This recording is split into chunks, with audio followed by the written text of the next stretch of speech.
సాహితీ మిత్రులకు నమస్కారం. వనజ తాతినేని కథల ఛానల్కు సుస్వాగతం. విభిన్న కథల సమాహారం వనజ తాతినేని.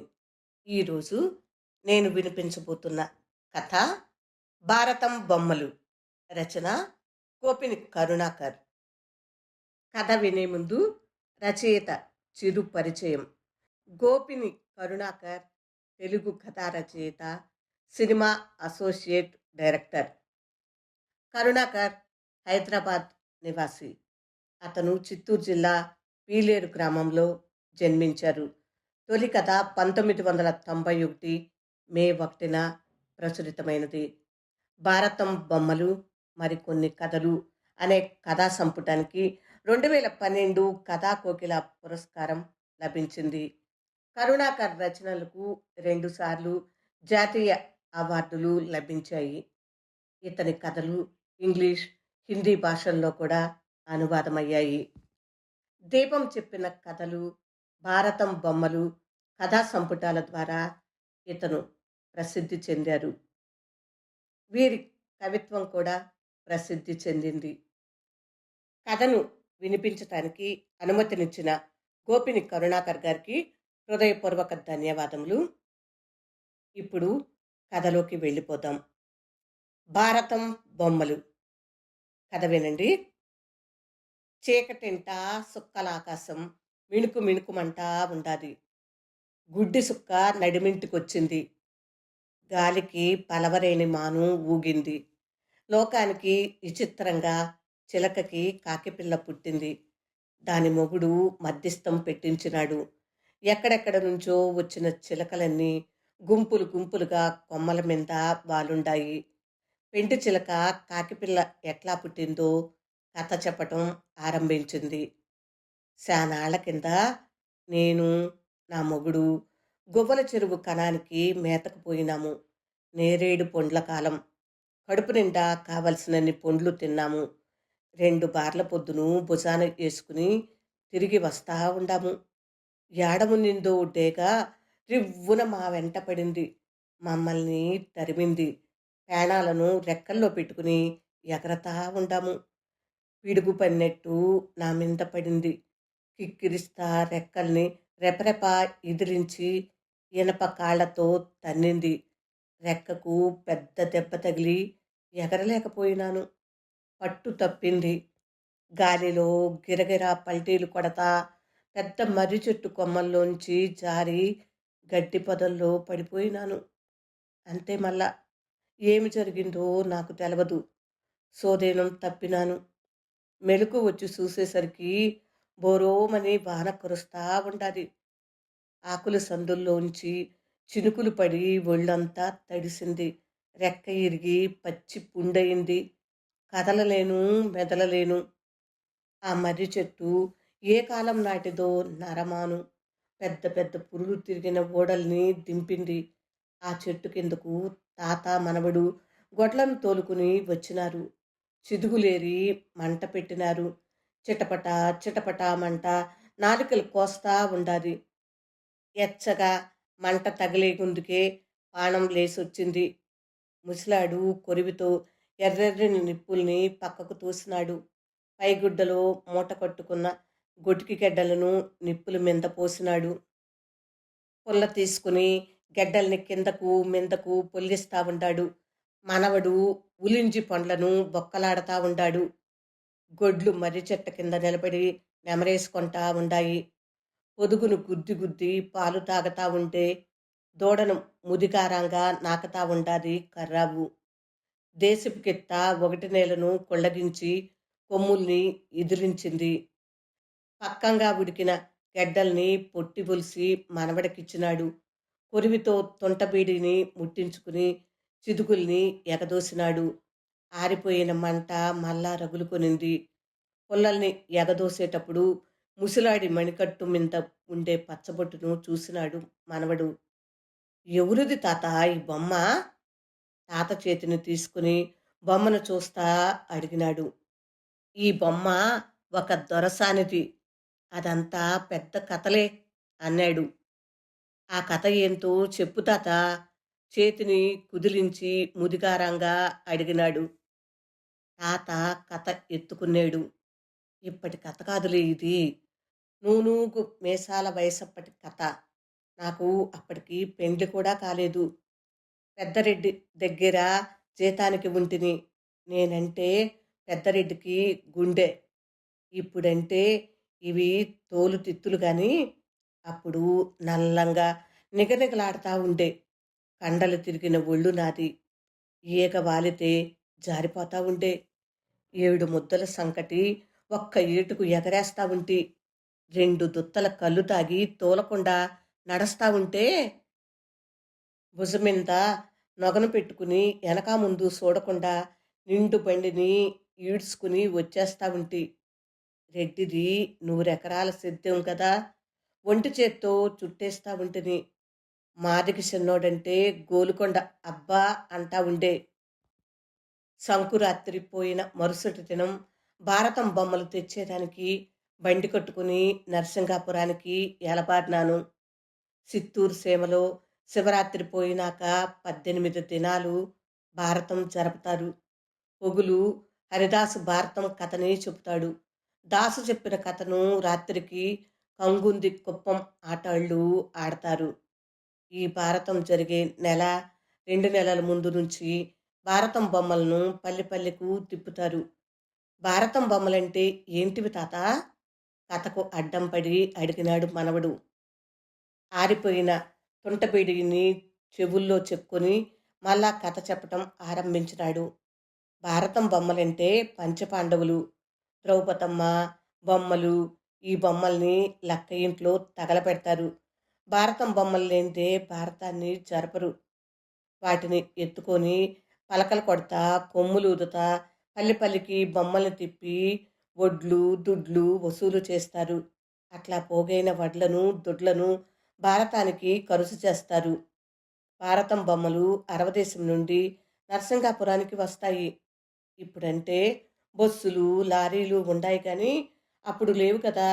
రైలు కూడా అప్పుడప్పుడే నడుస్తామనింది. తెల్లోలే రాజ్యం వెళ్తా ఉండరి. సద్దన్నం కట్టుకొని 2 దినాలు నడిచి స్వామి కొండకు పోతా ఉన్నారు. భారతం బొమ్మలు తీసుకుని వచ్చేదానికి బండి కట్టుకుని ఎలబారినాను.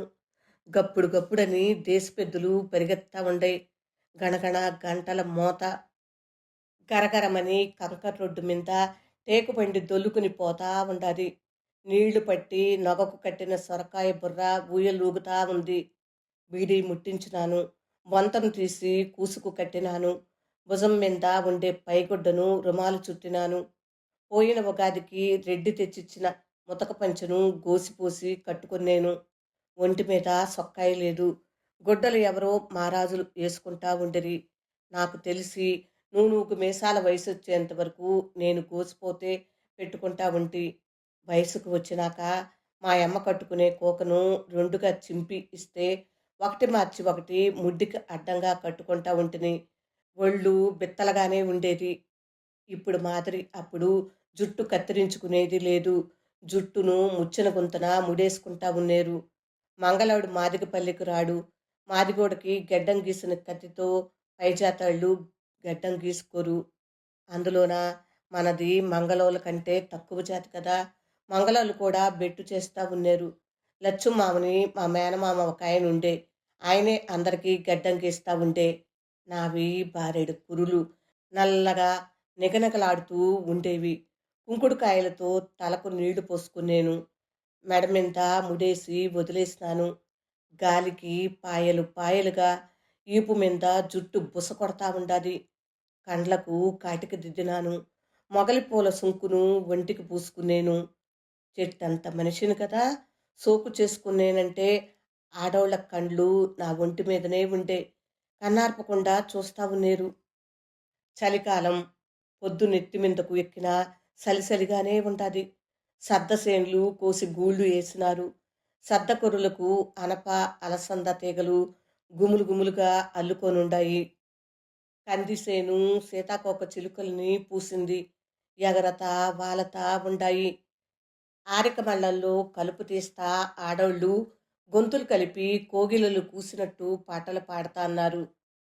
ఉదయ మాణిక్యం మెందగా సట్టేవారిపాలెం దాటుకుని బాకరాపేటకు చేరినాను.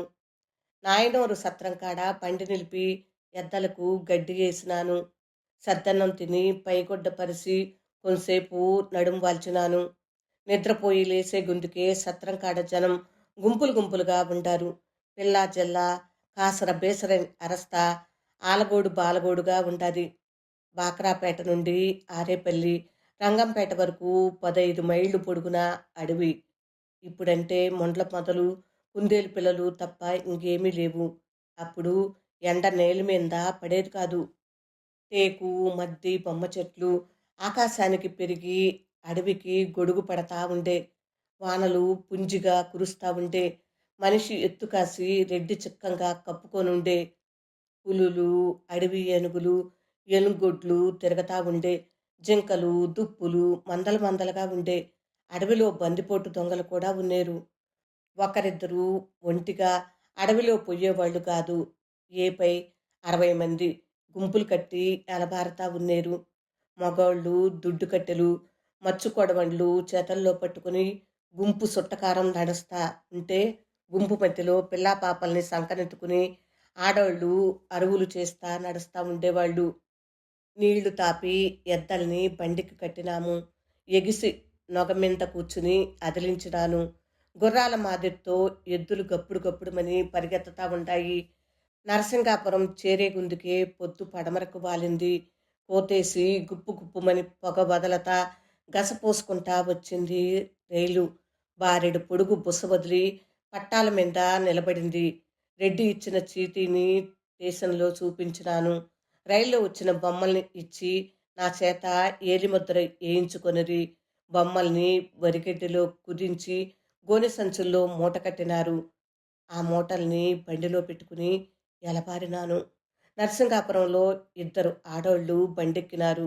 ఒక ఆమె ముసలిది, ముండమోపి. ఇంకొక ఆమె నడివయసుది. పుల్లయ్య గారి పల్లెలో దిగి తూటు దుర్గాని చేతిలో పెట్టినారు. రంగంపేటకు వచ్చే గుందుకే బారెడు పొద్దు మిగిలింది. మర్రి చెట్టు కింద బండిని నిలిపినాను. పల్లకిని చెట్టు కింద దింపి బోయలు అరువులు చేసుకుంటా ఉండారు. కళ్ళు అంగట్లో కేళి విలాసంగా ఉండాది. రంగంపేటలో తాటికల్లు భలే ఉంటుంది. 2 దుత్తల కళ్ళు దాగి బండెక్కినాను. రంగంపేటలో వయసు పిల్లగాడొకడు బాకరాపేట దాకా వస్తానని బండెక్కినాడు. అడవిలో రాత్రిపూట తోడుంటాడు కదా అని ఎక్కమని నేను. ఎగిసిలో నాకంటే పెద్దోడుగానే ఉండాడు కానీ చూసేదానికి అట్లా కనిపించటం లేదు. మీసాలు తీసేసినాడు. తలకు రుమాలు చుట్టినాడు. ఒళ్ళు నింబపండు సాయతో నిగనిగలాడుతా ఉండాది. బండి కదిలింది. జోడు గుర్రాల్లా ఎద్దులు అడుగులేస్తా ఉండాయి. నాగపట్ల చెరువులో చెరువుకోళ్ళు బుడుంగుమని మునగతా తేలతా ఉంటాయి. మెడలోతు నీళ్లల్లో మునిగిన చింత చెట్టు మీద కొంగలు వాలినాయి. చింత చెట్టు కొంగల్ని పూసినట్టు ఉండాది. చెరువులోకి వంగిన మోడాలు వాటి నీడల్ని చూసుకుంటా ఒళ్ళు మరిసినాయి. వాలిపోయే పొద్దు చెరువులో ఈత కొడతా ఉండాది. బండిలో కూర్చొనుండే నిమ్మపండు సాయపిల్లగాడు చెరువు కోళ్లను, కొంగలను, మబ్బులను, పచ్చని చెట్లను చూసి మురిసిపోతా ఉండాడు. ఎప్పుడూ చూడనట్టు చిత్రంగా చూస్తా ఉండాడు. నాకు నవ్వొచ్చింది. చలి మేలుకొని ఒళ్ళు ఇరుచుకుంటా ఉండాది. నాగపట్ల చెరువును దాటుకుని ఎద్దులు అడవిలో అడుగుపెట్టినాయి. మొగిలి కొండల్ని మేస్తా ఉండాది. గుంపులు గుంపులుగా మబ్బులు తూర్పు నుంచి పడమరకు ఎగబడిపోతా ఉంటాయి.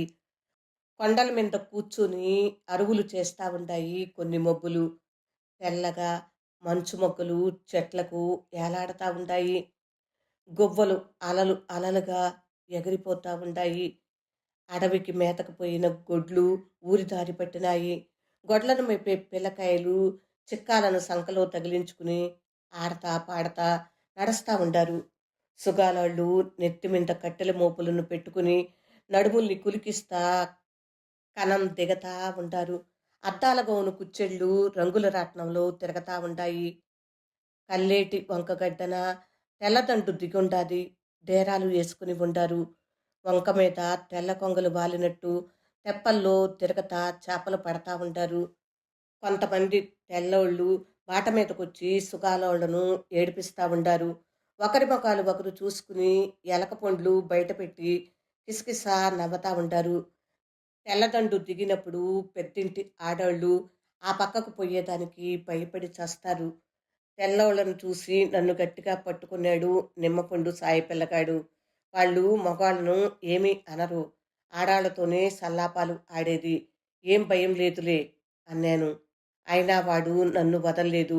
వాళ్ళను దాటుకుని పోయేంత వరకు నన్ను బల్లి మాదిరితో కరుసుకున్నాడు. ఈపుకు ఎచ్చంగా గుచ్చుకున్నాయి.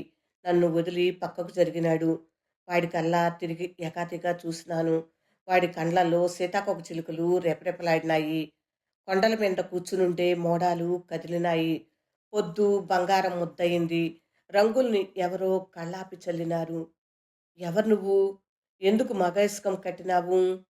అడిగాను. ఉలకలేదు, పలకలేదు. చెప్పాలనిపిస్తే చెప్పు, లేకపోతే వద్దులే అన్నాను. నేను పోతుపాలెం పట్టపు దొరసానిని. నా పేరు రత్నమాల. సవడమ్మ తిరణాలకు పోతా ఉండాను. కరకర పొద్దు ములిసినాక కోనేటిలో మునిగి ఆ నీళ్లతో సంతులేని ఆడాళ్ళు దీపాళ్ళు ముట్టిస్తారు. ఎలిగిన దీపానికి సంతు కలుగుతుంది. ఎలగని దీపానికి సంతు కలగదు. నాకు పెండ్లై 10 ఏండ్లు అయింది. సంతు లేదు. ఎన్నో గుళ్ళు, గోపురాలు, తీర్థాలు తిరిగినాను. ఇదే ఆఖరు. ఎన్నాళ్ళు గొడ్రాలు బతుకు బతికేది? దీపం ఎలగకపోతే గుప్పెడు ప్రాణాన్ని ఆర్పేస్తాను. రంగంపేటకు వచ్చే గుందుకే పొద్దుపోయింది. పల్లకీలో వస్తే తెల్లదండు మింద పడితింది. ఎట్లారా భగవంతుడా అడవి దాటేదని ఎసనపడి దిక్కుతోచక అల్లాడుతా ఉంటే దేవుని దూత మాదిరితో వచ్చినావు. సమయానికి ఆ దేవుడే నిన్ను పంపించినాడు. బోయేవాడి దిరుసు వేసుకుని బండి ఎక్కినాను. మాటలను బట్టి నువ్వు మంచివాడిగానే కనిపిస్తా ఉంటావు. నన్ను ఈ రాత్రికి అడవి దాటించి పుణ్యం కట్టుకో. నీకు జీవితాంతం రుణపడి ఉంటాను అనింది. సానినే చూస్తా ఉండిపోయినాను. ఎందుకట్లా చూస్తా ఉండావే అనింది. ఒకరోజు మా యమ్మతో కూడా నగరికి పోయినాను. మా యమ్మకు దొరసాని పాత పట్టుకోకను బహుమానంగా ఇచ్చింది. మమ్మల్ని లోపలికి పోనీలేదు. కోటగుమ్మం కాడనే నిలబడినాము. అమ్మా, అమ్మా, దొరసానులను చూసినావా అని అడిగినాను. దొరసానులు దేవకన్యకలు, మనబోటి వాళ్లకు కనిపించరు అని చెప్పింది. నాకు చిన్నప్పటి నుండి దొరసానులను చూడాలని కోరిక. ఇప్పుడు ఉన్నట్టు ఉండి నిన్ను చూసే కుందుకే నోట మాట రావటం లేదు. కలగన్నట్టు ఉండాది అన్నాను. పూలు రాలినట్టు పలపల నవ్వింది. రెక్కలను ముడుచుకొని పొద్దు గూట్లో వాలింది. రంగులు ఎలిసిపోయినాయి. చీకటి చిక్కంగా అలుముకుంటా ఉండాది. చలి ఒంటి మీద వాలింది. సన్నగా ఈదరగాలి ఓలేస్తా ఉండాది. బండి పులిగుండు కాడికొచ్చింది. ఎద్దుల్ని విప్పి నీళ్లు తాపేదానికి వంకలోకి దిగినాను. మోకాలు లోతుకి దిగి ఎద్దులు నీళ్లు తాగుతా ఉండాయి. కొండల మధ్యన మెలికలు తిరిగి కల్లేటి వంక రాళ్ల మీద గలగల తొరివేస్తా ఉంటాది. నీళ్లలో మెలమెల చుక్కలు పొడిచినాయి. వంకిరి చందమామ ఎన్నముద్ద మాదిరితో నీటి మీద తేలతా ఉండాది. దొరసాని బండి దిగొచ్చి మోకాళ్ళ మీద గొంతు కూర్చుని నదిలోకి వంగింది. చేపపిల్ల మాదిరితో అలల మీద తేలే వంకిరి చందమామను దోసిట్లోకి తీసుకునింది. చందమామ దోసిట్లోకి వచ్చినట్టే వచ్చి వేళ సందున జారిపోతా ఉంటుంది. ఎద్దులు నీళ్లు తాగి వెనక్కు తిరిగినాయి. దొరసాని పైకి లేస్తా పొట్టు తప్పి నీళ్లలోకి బొక్క బోర్లా పడింది. పగ్గాలను ఇసిరేసి నదిలోకి ఎగిరి దూకినాను. అలలు దొరసానిని లోపలికి నెట్టినాయి. ఊపిరాడక బుడుంగు బుడుంగుమని మునకలేస్తా ఉండింది. జుట్టు పట్టుకుందామనుకునేసరికి రుమాలు జారిపోయింది. నల్లని బారెడు పొడుగు కురులు నీళ్ల మీద పాయలు పాయలుగా తేలినాయి. నడుముని పట్టుకుని భుజాల మీదకు వాల్చుకునేను. గడ్డ మీదకు తెచ్చి కూర్చోపెట్టినాను. మింగిన నీళ్లను కక్కేసింది. తామర దొన్నెలో నీళ్లు తెచ్చిస్తే ముఖం కడుక్కొనింది. గుడ్డలు పిండుకునేదానికి మద్దిమాను సాటుకు పోయింది. అలలు అలలుగా ఎన్నెలా తొణికింది. ఏటిలో చుక్కల వాన. ఎద్దులు జమ్ములో మేస్తా ఉండాయి. పంచ పైగుడ్డ పిండుకుని కురుల్ని ఇదిలించినాను. పైగుడ్డతో తుడుచుకొని కురుల్ని 2 పాయలుగా తీసి భుజాల మీద ఏసుకునేను. దొరసాని పిండిన గుడ్డల్ని కట్టుకొని వచ్చింది. ఎద్దుల్ని పట్టుకుని ఇద్దరం పాటపైకి వచ్చినాం. బండికి ఎద్దుల్ని కట్టినాను. దొరసానిని చక్రం మీదగా బండెక్కించి నొగ మీద కూర్చుని ఎద్దుల్ని అదిలించాను. బండి పరుగునందుకొనింది. మబ్బుల్లో మునగతా తేలతా ఉండాది ఒంకిరి చందమామ. కొడలపాము మాదిరి బాట అడవిని చుట్టుకునింది. బండి పోతా ఉంటే ఒంపులొంపులుగా తిరగతా ఉండాది. చాలాసేపు మా మధ్యన మాటలు లేవు. దొరసాని చుక్కల ఆకాశాన్ని కండ్లల్లో నింపుకొనింది. ఎడమ భుజం మిందుగా ఎదపై కురుల్ని ఆరేసుకునింది.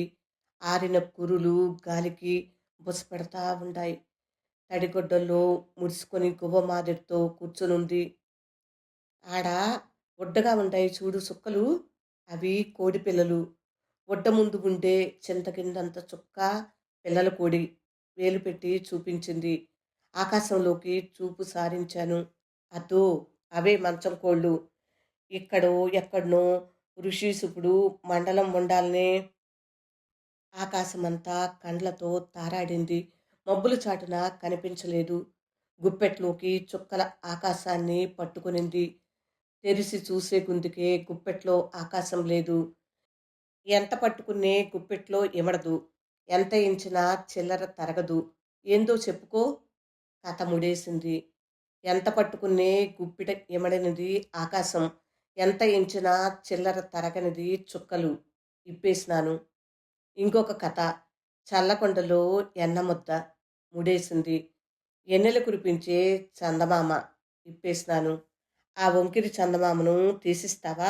తల్లో పక్కబిళ్ళగా పెట్టుకుంటాను అడిగింది. చెట్ల కొమ్మల్లో దాగుడు మూతలు ఆడతా ఉండాది వంకిరి చందమామ.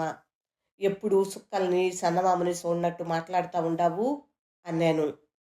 పచ్చని చెట్టును, ఎగిరే గువ్వను, ఎన్నెలు కురిసే చందమామను, చుక్కలను చూసి చానాళ్ళయింది. ఎప్పుడో చిన్నప్పుడు చూసినాను. మళ్ళా ఇప్పుడు చూస్తా ఉండాను అనింది. కల్లేటి వంక రాళ్ల మీద దరువేస్తానే ఉండాది. ఎద్దులు అలుపెరగకుండా నడుస్తా ఉండాయి. సన్నసన్నగా మంచు కురుస్తా ఉండాది. చలి రాను రాను ఎక్కువైంది. వణుకు పుట్టింది. కడుపులో ఆకలి రగులుకొనింది. రొట్టెల మూట ఇప్పినాను. మీ బోటి దొరసానులు మాదిగల తిండి తింటారో తినరో అన్నాను. కాలే కడుపుకు అంటులేదు అనింది. 2 సద్ద రొట్టెలు ఇచ్చినాను. కొంచెం తుంచి నోట్లో వేసుకుని కరుంగు కరుంగని నమిలింది. కమ్మగా ఉంటాయి. ఎన్నపూస రాసుకుంటే సప్పగా ఉంటాయి అనింది. రొట్టెలు తిని సొరకాయ బుర్రలో ఉండే నీళ్లు తాగినాము. అతుకుల బొంత ఇచ్చినాను. కప్పుకొని మూగి చూసింది. అబ్బా, భలే చలిగా ఉంటుంది. చలికి గడగడ వణకతా రెక్కలను ముడుచుకొనింది. బొంత మురిగొబ్బు కొడతా ఉండాది కదా అన్నాను. చలికి ఎచ్చంగా ఉండాది అనింది. ఆరిన కురుల్ని మెడ మీద ముడేసి వదిలేసినాను. మంచు ఎరబోసుకుని దెయ్యం పట్టినట్లు ఊగతా ఉండాది. అడివంతా సద్దుమణిగింది. కొండ కోనల్లో గణగణ గంటల మోత దాని పలకతా ఉండాది. గీ పెడతా కుమ్మరి పురుగులు అడవిని నిద్రూపుతా ఉండాయి. వెన్నుపూస మీద పొడి పొడిగా మంచు కురుస్తా ఉండాది. పైగుడ్డ కప్పుకొన్నా కానీ చలాగలేదు. ఒంట్లో సన్నగా వణుకు. బీడీ ముట్టించుకుందామంటే సింగితంలో ఉండే బీడీ కట్ట అగ్గిపెట్టే తడిసిపోయినాయి. దొరసాని కప్పుకునే బొంత ఇచ్చింది. ఎండకు గాలికి తిరిగినోడిని. ఈ చలి ఒక లెక్క అన్నాను. దొరసాని నవ్వింది. బండి అక్కదేవతల కోనలోకి వచ్చింది. ఎద్దులు అడుగులో అడిగేస్తా నడుస్తా ఉంటాయి. మంచు నిలిసి కురుస్తా ఉండాది. ఆ రాత్రి మంచు వాన కురిసినట్టు కురిసింది. ఎద్దులు ముందుకు అడుగేయలేకపోయినాయి. దావ జరగలేదు. అక్కదేవతల గెవిలో తలదాచుకుంటుమి. ఎవరో ఉలి సుత్తి ఎత్తుకుని త్వర చేసినట్టుండాది గెవి. ఆ గెవిలో అక్కదేవతలు కొలువుంటారు. గెవి ముందర పెద్ద యాప చెట్టు. చెట్టు కింద నిలువెత్తు పాము పుట్ట దొంతులు దొంతులుగా పెరుగుంటాది. ఎద్దులు తడిసిన బొరికెడ్డిని మూగి చూడలేదు. పడుకొని నెమరేసుకుంటా ఉంటాయి. అలికిడికి బెదిరి ఉడతలు కొమ్మల మీద సరసరా పరిగెత్తుకుంటా ఎగిరి కిందకు దూకి పొదల్లో మాయమైనాయి. ఎక్కడనో కొండ మీద నుంచి డెమడెమ జరిదూకే మోరువు ఇనిపిస్తా ఉండాది. చలికి దొరసాని పేణం కింద మింద అయిపోయింది. మంటేసుకుందామంటే చిడుగులు మంచుకు ముద్దగా తడిసిపోయాయి. అరికాళ్ళు అరిచేతులు రుద్ది ఎచ్చజేసినాను. సుఖం లేదు. ఎట్లయినా మంటేసుకోవాల్సిందే. లేకపోతే దొరసాని ప్రాణం పోవటం ఖాయం. భారతం బొమ్మలు మంటేసుకుందామని తీర్మానం చేసుకుంటి. మూటలు ఇప్పి బొమ్మల్ని బయటికి తీసినాను. బొమ్మలకు కప్పిన వరిగడ్డి తడవలేదు. 2 కనికిరాళ్ళు తీసుకుని నిప్పు రాజేసినాను. వరిగడ్డి రగులుకొనింది. ద్రౌపదమ్మ బొమ్మను మంటల్లో ఏసినాను. లక్కపోత బగ్గుమని అంటుకొనింది. మంట తగిలి గుందుకే పేణాలు లేసొచ్చినాయి. దొరసానైతే మంటను అబ్బిలించుకొనింది. ఎలా తరగేవంతా పడింది. అక్కదేవతల శిలలకు ఎప్పుడో పూసిన పసుపు కుంకాలు ఎండి రాలిపోయుంటాయి. గెవిలో అందనంత ఎత్తున తేనెతుట్ట ఒకటి ఏలాడతా ఉండాది. తేనెటీగలు జుమ్మని ముసురుకొని ఉంటాయి. చలి కాచుకుంటా దొరసాని అక్కదేవతల శిలల్ని చూసింది. ఆమె ఒళ్ళు జల్లుమనింది. ఉన్నట్టుండి పెళపెళ ఉరుమురిమి పక్కలో పిడుగు పన్నెట్టు పేటు మీద నుండి రాళ్ళు దొర్లినాయి. గుండెకాయలు దడదడ అదిరినాయి. ప్రాణాలు చల్లబడినాయి. దొరసాని ఉలిక్కిపడి బిత్తర చూపులు చూస్తా నన్ను అబ్బిలించుకునింది. రోమాలు నిక్కబొడుచుకునేయి నాకు. గప్పుడు గప్పుడని గిట్టల శబ్దం. బీటి నుండి తేరుకొని మనసులోనే నవ్వుకునేను. దొరసాని సన్నగా వణకతా ఉంటాది. గుండె దడ తగ్గనే లేదు. జింకల మంద బెదిరినట్టుండాది. జింకలు బెదిరితే రాళ్ళు రప్పలు పిండి అవ్వాల్సిందే అన్నాను. గప్పుడు గప్పుడని గిట్టల శబ్దం గుండెల మీద నుంచి దూరమైంది. భీతి నుంచి తేరుకునింది. అయినా నన్ను వదల్లేదు. తలపైకెత్తి నన్ను చూసింది. దొరసాని కండ్లల్లో దగదగ ద్రౌపది బొమ్మ మంటలు. మాదిగోణ్ణి ముట్టుకుంటే మహాపాతకాలు అంటుకుంటాయి అన్నాను.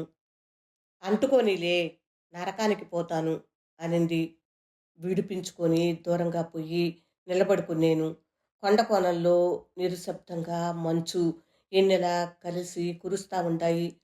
కొండ మీద నుంచి దెమదెమ జరిదూకే మెరుపు. అర్ధరాత్రి అడవిలో మేమిద్దరమే. అలికిడి లేని అడవిని చూస్తా ఉంటే భయంగా ఉంటాది. ఉన్నట్టుండి తెల్లారిపోతే బాగుండనిపించింది. వెనకనే వచ్చి ఈపు మీద గెడ్డాన్ని ఆనించి చేతులతో చుట్టేసింది. మెడను ఊపిరి కాల్చేస్తా ఉంటుంది. రొమ్ముల ఎచ్చదనం కలగలిసిన ఆడవాసన మైకం కమ్మింది. తట్టుకోలేకపోయినాను. గబుక్కున తిరిగి దొరసానిని కావలించుకునేను. పూలను తీసుకున్నట్టు చెంపల్ని చేతిలోకి తీసుకునింది. నన్ను కండ్ల నిండా నింపుకొనింది. నాకు చుక్కల ఆకాశాన్ని తెంపిస్తావా? మెడ చుట్టూ చేతులేసి అడిగింది. బుగ్గల్ని దోసిట్లో అదుముకుని నుదుటి మీద ముద్దు పెట్టుకునేను. ఒళ్ళంతా పులకింత. పువ్వులో సనసన్నని వణుకు. అబ్బా! నీ ఎద ఎంత ఎత్తుండాది. పురులు తిరిగిన కండల్ని చూస్తా ఉంటే పిచ్చెక్కుతా ఉండాది. ఎదను మునిపంటితో కొరికింది. చేతులతో ఒళ్ళంతా తడిమింది. ఒంటిని కొండ చిలవ పాము చుట్టుకునింది. ఆకాశంలో ఒంటరి కొంగ ఒకటి అడవిని ఈదతా ఉండాది. ఆడాడ మబ్బులు నిద్ర మైకంలో తూగుతా ఉండాయి. యాప చెట్టు కొమ్మల్లో తొంగి తొంగి చూస్తా వంకిరి చందమామ. ధర్మరాజుల బొమ్మను మంటలోకి ఇసిరినాను. చిటపట మెనగరలు లేచినాయి. చుక్కల ఆకాశాన్ని తెంపి దొరసాని దోసిట్లో పోసినాను. భారతం బొమ్మలు కాలి బూడిదైనాయి. తూర్పున పటమెగరక ముందే బాక్రాపేటకు చేరినాము అని కథ చెప్పటం ముగించినాడు ముసలాడు. మళ్ళా ఆ దొరసాని ఏమైంది తాత అని అడిగినాడు మనవడు. తెల్లారితే ఏముండాది? ఆమె దొరసాని, నేను మాదిగోణ్ణి. ఎవరి దారి వాళ్ళది. బండి దిగి పోయేటప్పుడు ఒకసారి తిరిగి చూసింది. కండ్ల నిండుకు నీళ్లు ఉండాయి. ఒక ఎరికెల సానికి దొరసాని ఆనవాళ్లు చెప్పి ఈ పచ్చబొట్టు పొడిపించుకుంటుని అని చెప్పినాడు. మళ్ళెప్పుడు ఆ దొరసానిని నువ్వు చూడలేదా తాత అని మనవడు అడిగినాడు. రెడ్డికి అడవిలో జరిగిందంతా చెప్పలేదు. అడవిలో వాన కురిసినట్టు మంచు కురిస్తే భారతం బొమ్మల్ని మంటేసుకుని ప్రాణాలు కాపాడుకునేనని చెప్పినాను. ఊరి వదిలిపొమ్మని శిక్ష చేసినాడు. మా యమ్మను పిలుచుకొని దేవుని మీద భారమేసి ఈ గుత్తి రాష్ట్రానికి వచ్చేసినాను. మళ్ళా నేను ఆ పక్కకే పోలేదు. దొరసాని ఏమైందో ఏమో నాకు తెలవదు అని చెప్పినాడు ముసలోడు. వాన ఎలిసింది. గొడ్లు మర్రి చెట్టు కింద నుండి కదలబారినాయి. తాత మనవడు గుడ్డలు ఇదిలించుకుని పైకి లేచినారు. రెక్కల్ని రెపరెపలాడించినాను. మనవడు నన్ను చూసినాడు. చేతుల్లోకి తీసుకుని తాతకు చూపించినాడు. అరెరే! చిలక రెక్కకు దెబ్బ తగిలిందే అంటా నన్ను తీసుకుని నెత్తురు తుడిసి ఏవో ఆకులు పసరులు పిండి రెక్కకు కట్టుకట్టినాడు. నొప్పిగా ఉందా బుజ్జీ? తాత కట్టుకట్టినాడు కదా, తగ్గిపోతుందిలే అని నన్ను ఒళ్ళోకి తీసుకుని ముద్దు పెట్టుకున్నాడు మనవడు. కొంచెం సేపటికే చేత్తో తీసేసినట్టు నొప్పి తగ్గింది. పొద్దు గూట్లో పడింది. గొడ్లను కమ్మనాయుడి దొడ్లో తోలేసి మాదికపల్లెకు చేరినాము. మేము ఇంటికి పొయ్యే గుందుకే పొయ్యి మీద కొత్త కొత్త గొడ్డు తునకలు ఉడకతా ఉంటాయి. వాసన గమగమ ముక్కుల్ని తాకింది. ఆ పొద్దు మధ్యాహ్నం కొమ్ములు తిరిగిన ముసలెద్దు ఒకటి సచ్చిపూసింది. ఇంకేముంటాది, మాదిగపల్లెలో పండగే కదా. పెద్ద భాగం ముసలోడి వాళ్ళదే. గొల్లడు తునకలు ఇచ్చినారు. పచ్చి తునకలకు పసుపు పూసి గోగునారకు కూర్చి దండానికి ఏలాడదీసి ఉండారు. తడికల మీద పేగుల్ని ఆరేసినారు. ఇల్లంతా పచ్చి తునకల మదపోసన కొడతా ఉండాది. నాకోసరమని ఓటుకుండలో ఒరిగడ్డి పరిసి గూడు అలినాడు మనవడు. మెత్తని మేపులన్నీ తెచ్చిపెట్టినాడు. రోజు పుండు తుడిసి కట్టు మార్చేవాడు. నన్ను ఎంతో ముదిగారంగా చూసుకున్నాడు. వారం దినాలకు రెక్కాడించగలిగాను. అప్పుడే కాకితో సావాసమైంది. అవి మాదిగిండ్లు గంత. దండం మీద ఏలాడదీసిన కండల కోసరం ఒక కాకి వస్తా పోతా ఉన్నింది. తొట్ట తొలి చూపు చూపు కలిసింది. తర్వాత మాట మాట కలిసింది. మళ్ళేముంటది, ముక్కల దాకా ప్రేమలో పడిపోయినాము. మేమిద్దరం ప్రేమించుకుంటా ఉండామని తెలిసి నన్ను వదిలేయమని ముసలాడు మనవడికి చెప్పినాడు. ఒళ్ళంతా ముద్దు పెట్టుకొని నన్ను వదిలేసినాడు. నాకు దుఃఖం వచ్చింది. వాళ్ళ దగ్గర సెలవు తీసుకుని కాకి నేను ఎలబారి వచ్చేసినాము. పెంచెల కోనలో కాపురం పెట్టినాము. ఒకరిని ఇడిసి ఒకరు గడిసేపు ఉండేవాళ్ళం కాదు. పొద్దు పుట్టేది పొద్దు కూకేది తెలిసేది కాదు. కాకి చెంత సర్కు సుఖాలను అనుభోగించినాను. కొండల్లో కోనల్లో రెక్క రెక్క రాసుకుంటూ ఎగిరినాము. వాగుల్లో వంకల్లో నీళ్లు చల్లుకుంటూ మునకలేసినాము. పూల పొదల్లో ఎన్నో ఊసులాడుకుంటుమి. ఇసుక పొరుపుల మీద ఎన్నెల్లో జతకట్టి ఎన్నిసార్లు ఒళ్ళు మరిసినాము. కన్ను మూసి కన్ను తెరిసేంతలో కమ్మని కల కరిగి పూడిసింది. ఒకరోజు గాలివాన వచ్చింది. మేము వాలిన చెట్టు కూలింది. నేను ప్రాణాలతో బయటపడినాను. కొమ్మల కింద నుజ్జు నుజ్జై కాకి ప్రాణమిడిసింది. బోరోమని ఏడ్చినాను. స్వర్గం అందినట్టే అంది. నేల రాలిపోయింది. కొన్ని దినాలు మనేదతో కుంగిపోయినాను. ఒంటరి బతుకు ఎన్నాళ్ళు బతికేది, చచ్చిపోదామని తీర్మానం చేసుకుంటి. అప్పుడే ఈ పసిగుడ్డు కడుపులో పడింది. మళ్ళా బతుకు మీద ఆశ కలిగింది. ఒంటరిగా రెక్కలల్లార్చుకుంటా ఎగిరినాను, ఎగిరినాను, ఎగిరినాను. ఒక దావంటూ లేకపాయే నాకు. ముక్కేటికాడ ఈ సాధు చిలక తోడుపడింది. అది నన్ను మళ్ళా మీ గుంపులోకి చేర్చింది. ఇది జరిగిన కథ. కాకితో సావాసం చేసినందుకు కాకిపిల్ల పుట్టింది అని కథంతా పూసగుచ్చినట్టు చెప్పింది పెంటి చిలక. పెంటి చిలక చెప్పిన కథను మిగతా చిలకలన్నీ చెవులు నిక్కబొడుచుకుని ఇన్నేయి. ఎంత కథ నడిపినావే లంజదానా, నిన్ను నిలువున నరికినా పాపం లేదు. కాకరించి మొఖాన బూచింది. కోటారిస్తా కాళ్లను ఇదిలించింది పోతు చిలక. పెద్ద చిలక పుచ్చును కాలితో దీడుకునింది. ఆ యమ్మి చెప్పిన కథంతా అందరూ ఇన్నేరు కదబ్బా. కాకితో సావాసం చేసి జతకూడి నాని ఒప్పుకొనింది. ఈడ చాలా మంది నాకంటే పెద్దోళ్ళు, చదువుకున్నోళ్ళు, లోకం తిరిగి 4 ఊర్లు చూసినోళ్ళు ఉంటారు. వాళ్ళ ముందు నేనెంత మీరైతే ఏం చేస్తారో చెప్పండి. తెలివిగా ముందే అడ్డుపుల్ల యేసింది పెద్ద చిలక. ఆడ ఉండే చిలకల్లో ఎవరికీ పెద్ద చిలక ముందర నోరు తెరిసే ధైర్యం లేదు. తెరిసినా పెద్ద చిలక పక్కనే మాట్లాడతాయి. నడి వయసులో ఉండే చిలకొకటి పైకి లేసింది. దేవరా! మీరు రాజాతి రాజులు. అన్ని తెలుగులు ఉన్నాళ్ళు. మీకు చెప్పాల్సిన పని లేదు. ఈ పెంటి చిలక కాకితో జతకూడి మన చిలక జాతికి చెడ్డ పేరు తెచ్చింది. కాకి కడజాతిది. సచ్చిన గొడ్లను పొడుసుకొని తింటుంది. ఎద్దుపుండు కాకికి ముద్ద కాదు. చిలకకు కాకి పిల్ల పుట్టిందని తెలిస్తే లోకం పకపక నవ్వుతూ కాకరించి ఉమ్మేసింది. పొద్దుగూకుతా పొద్దు మొలస్తా ఉండదంటే నెత్తిమింద ఆకాశం నేల రాలకుండా ఉండదంటే ధర్మం తప్పనందుకే. ఈ పొద్దువు పెండి చిలక ధర్మాన్ని కాలతన్నింది. జన్మ జన్మలకు గుర్తుండేటట్టు పెద్ద చిచ్చ ఎయ్యాల దేవరా అని గొంతు చించుకొనింది. ఇదెక్కడ న్యాయం దేవరా! ధర్మం నేనొక్కదాన్నే తప్పినానా?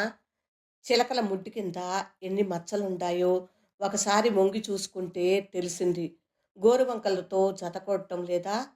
అది తప్పు కాదా? నేను కాకితో జత కూడినప్పుడేనా ఆకాశం రాలి కింద పడతా ఉండేది?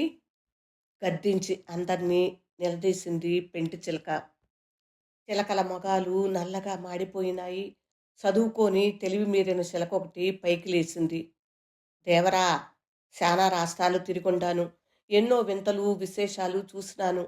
కాకితో చిలక జత కూడిన విచిత్రాన్ని ఇక్కడనే చూస్తా ఉండాను. మహా మహా కవులే గోరింకలతో జతకూడిన వైనాన్ని కైగట్టి ఉండారు. చూడముచ్చటగా ఉండే జంటను చిలక, గోరింక అంటారు కానీ, కాకి, చిలక అని పిలవరు. అది సృష్టికే విరుద్ధం. గోరింకలది ఉత్తమమైన జాతి. ఇవన్నీ మీకు తెలవకపోదు. మీ తీర్పు ఎటువంటిదైనా మేమందరం శిరసా వహిస్తాం.